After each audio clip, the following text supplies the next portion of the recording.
नमस्कार दोस्तों, आज के हमारे इस वीडियो में हम आपके लिए सोमवार व्रत की एक प्राचीन कहानी लेकर आए हैं। सोमवार की व्रत कथा के अनुसार अमरपुर नगर में एक धनी व्यापारी रहता था। दूर दूर तक उसका व्यापार फैला हुआ था। नगर के सभी लोग उस व्यापारी का सम्मान करते थे। इतना सब कुछ होने पर भी वह व्यापारी अंतर्मन से बहुत दुखी रहता था, क्योंकि उस व्यापारी का कोई पुत्र नहीं था। दिन रात उसे एक ही चिंता सताती रहती थी कि उसकी मृत्यु के बाद उसके इतने बड़े व्यापार और धन संपत्ति को कौन संभालेगा। पुत्र पाने की इच्छा से वह व्यापारी प्रति सोमवार भगवान शिव की व्रत पूजा किया करता था। उस व्यापारी की भक्ति देखकर एक दिन माता पार्वती भगवान शिव से कहने लगी, हे प्राणनाथ, यह व्यापारी आपका सच्चा भक्त है। यह कितने दिनों से सोमवार का व्रत और पूजा नियमित रूप से कर रहा है। हे प्रभु, आप इस व्यापारी की मनोकामना अवश्य पूर्ण करें। भगवान शिव ने मुस्कुराते हुए कहा, हे पार्वती, इस संसार में सबको उसके कर्म के अनुसार फल की प्राप्ति होती है। प्राणी जैसा कर्म करते हैं उन्हें वैसा ही फल प्राप्त होता है। इसके बावजूद भी माता पार्वती नहीं मानी। उन्होंने भगवान शिव से आग्रह करते हुए कहा, हे स्वामी, आपको इस व्यापारी की इच्छा पूरी करनी ही पड़ेगी। यह आपका अनन्य भक्त है। प्रति सोमवार आपका विधिवत व्रत करता है और पूजा अर्चना के बाद आपको भोग लगाकर एक समय भोजन ग्रहण करता है। आपको इसे पुत्र प्राप्ति का वरदान देना ही होगा। माता के आग्रह को देखकर भगवान भोलेनाथ को उस व्यापारी को पुत्र प्राप्ति का वरदान देना पड़ा। वरदान देने के पश्चात भोलेनाथ माँ पार्वती से बोले, आपके आग्रह पर मैंने पुत्र प्राप्ति का वरदान दे तो दिया, परंतु इसका यह पुत्र 16 वर्ष से अधिक समय तक जीवित नहीं रहेगा। उसी रात भगवान शिव ने स्वप्न में उस व्यापारी को दर्शन दिए और उसे पुत्र प्राप्ति का वरदान दिया और उसके पुत्र के 16 वर्ष तक जीवित रहने की बात भी बताई। भगवान के वरदान से व्यापारी को खुशी तो हुई, लेकिन पुत्र की अल्पायु की चिंता ने उस खुशी को नष्ट कर दिया। व्यापारी पहले की तरह सोमवार का व्रत करने लगा। कुछ महीने पश्चात उसके घर अति सुंदर पुत्र उत्पन्न हुआ। पुत्र जन्म से व्यापारी के घर में खुशियां भर गई। बहुत धूमधाम से पुत्र जन्म का समारोह मनाया गया। व्यापारी को पुत्र जन्म की अधिक खुशी नहीं हुई, क्योंकि उसे पुत्र की अल्पायु के रहस्य का पता था। यह रहस्य घर में किसी को नहीं मालूम था। विद्वान ब्राह्मणों ने उस पुत्र का नाम अमर रखा। जब अमर 12 वर्ष का हुआ तो शिक्षा के लिए उसे वाराणसी भेजने का निश्चय हुआ। व्यापारी ने अमर के मामा दीपचंद को बुलाया और कहा कि अमर को शिक्षा प्राप्त करने के लिए वाराणसी छोड़ आओ। अमर अपने मामा के साथ शिक्षा प्राप्त करने के लिए चल दिया। रास्ते में जहाँ भी अमर और दीपचंद रात्रि विश्राम के लिए ठहरते, वहीं यज्ञ करते और ब्राह्मणों को भोजन कराते। लंबी यात्रा के बाद अमर और दीपचंद एक नगर में पहुँचे। उस नगर के राजा की कन्या के विवाह की खुशी में पूरे नगर को सजाया गया था।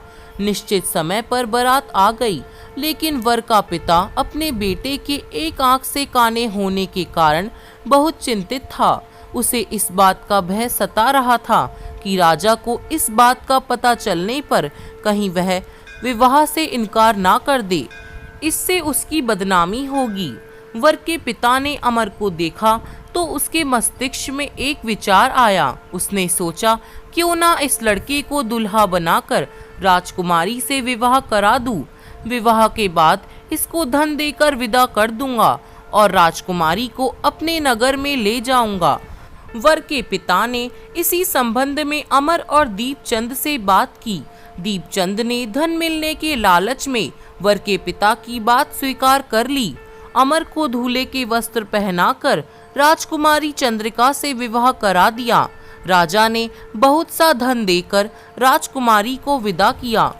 जब अमर लौट रहा था तो सच नहीं छिपा सका और उसने राजकुमारी की ओढ़नी पर लिख दिया, राजकुमारी चंद्रिका, तुम्हारा विवाह तो मेरे साथ हुआ था। मैं तो शिक्षा प्राप्त करने वाराणसी जा रहा हूँ। अब तुम्हें जिस नवयुवक की पत्नी बनना पड़ेगा वह एक आंख से काना है। जब राजकुमारी ने अपनी ओढ़नी पर लिखा हुआ पढ़ा तो उसने काने लड़के के साथ जाने से इनकार कर दिया। राजा ने सब बातें जानकर राजकुमारी को महल में रख लिया। उधर अमर अपने मामा दीपचंद के साथ वाराणसी पहुंच गया। जब अमर की आयु 16 वर्ष पूरी हुई तो उसने एक यज्ञ किया। यज्ञ की समाप्ति पर ब्राह्मणों को भोजन कराया और खूब अन्न वस्त्र दान किए। रात को अमर अपने शयन कक्ष में सो गया। शिव के वरदान के अनुसार शयन अवस्था में ही अमर के प्राण निकल गए। सूर्य उदय पर मामा अमर को मृत देखकर रोने लगा। आसपास के लोग भी एकत्र होकर दुख प्रकट करने लगे। मामा के रोने और विलाप करने का स्वर समीप से गुजरते हुए भगवान शिव और माता पार्वती ने भी सुने। माता पार्वती ने भगवान शिव से कहा, हे प्राणनाथ, मुझसे इसके रोने के स्वर सहन नहीं हो रहे हैं, आप इस व्यक्ति के कष्ट दूर करें। भगवान शिव ने माता पार्वती के साथ अदृश्य रूप में समीप जाकर देखा तो भगवान शिव माता पार्वती से बोले, हे पार्वती, यह तो उसी व्यापारी का पुत्र है जिसे मैंने 16 वर्ष की आयु का वरदान दिया था। इसकी आयु तो पूरी हो गई है। पार्वती जी ने फिर से भगवान शिव से निवेदन किया, हे प्राणनाथ, आप इस लड़के को जीवित करें, नहीं तो इसके माता पिता पुत्र की मृत्यु के कारण रो रो कर अपने प्राणों का त्याग कर देंगे। इस लड़के का पिता तो आपका परम भक्त है, वर्षों से सोमवार का व्रत करते हुए आपको भोग लगा रहा है। पार्वती के आग्रह करने पर भगवान शिव ने इस लड़के को जीवित होने का वरदान दिया और कुछ ही पल में वह जीवित होकर उठ बैठा। शिक्षा समाप्त करके अमर मामा के साथ अपने नगर की ओर चल दिया। दोनों चलते हुए उसी नगर में पहुंचे जहां अमर का विवाह हुआ था। उस नगर में भी अमर ने यज्ञ का आयोजन किया। समीप से गुजरते हुए नगर के राजा ने यज्ञ का आयोजन देखा। राजा ने अमर को तुरंत ही पहचान लिया। यज्ञ समाप्त होने पर राजा अमर और उसके मामा को महल में ले गया और कुछ दिन उन्हें महल में रखकर बहुत सा धन और वस्त्र देकर राजकुमारी के साथ विदा किया। रास्ते में सुरक्षा के लिए राजा ने बहुत से सैनिकों को भी साथ भेजा। दीपचंद ने नगर में पहुंचते ही एक दूत को भेजकर अपने आगमन की सूचना दी। अपने बेटे अमर को जीवित वापस लौटने की सूचना से व्यापारी बहुत प्रसन्न हुआ। व्यापारी ने अपनी पत्नी के साथ स्वयं को एक कमरे में बंद कर रखा था। भूखे प्यासे रहकर व्यापारी और उसकी पत्नी बेटे की प्रतीक्षा कर रहे थे। उन्होंने प्रतिज्ञा कर रखी थी कि यदि उन्हें अपने बेटे की मृत्यु का समाचार मिला तो दोनों अपने प्राण त्याग देंगे। व्यापारी अपनी पत्नी और मित्रों के साथ नगर के द्वार पर पहुंचा।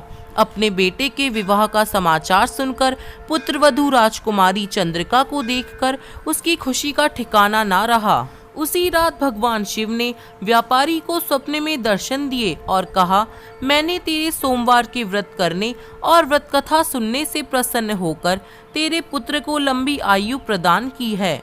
इस प्रकार से सोमवार का व्रत करने से व्यापारी के घर में खुशियां लौट आई। शास्त्रों में लिखा है कि जो स्त्री पुरुष सोमवार का विधिवत व्रत करते हैं और व्रत कथा सुनते हैं, उनकी सभी मनोकामनाएं पूर्ण होती है।